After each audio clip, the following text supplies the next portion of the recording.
J'ai fait le yo-yo toute ma vie. Je devais peser autour de 200 livres quand j'ai entamé mon propre déconditionnement. À ce moment-là, je me disais que rien avait fonctionné, que ça allait rester comme ça pour le reste de ma vie, que je devais l'accepter. J'évitais les miroirs. Je m'aimais pas quand je me regardais.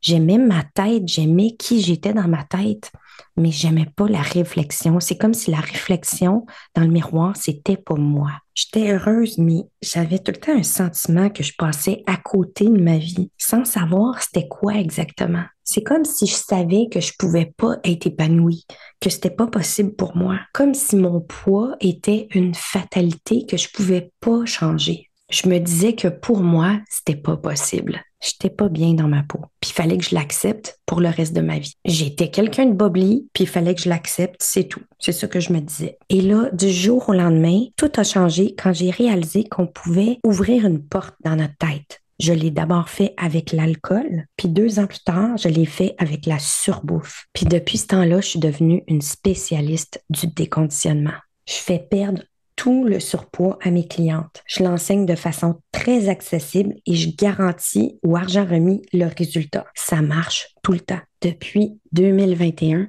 je pense même plus à mon poids. J'ai pas besoin d'y penser, ça reste toujours pareil. Je me sens enfin moi, je me reconnais dans le miroir. Je suis comme la personne que j'avais dans ma tête. Puis je le sais que c'est pour de bon parce que la surbouffe, tout ce qui me faisait engraisser ou qui me gardait stagnante, ne m'appelle plus du tout. Je suis libérée de tout ça. Si tu te reconnais dans ma vidéo, viens, je vais t'aider.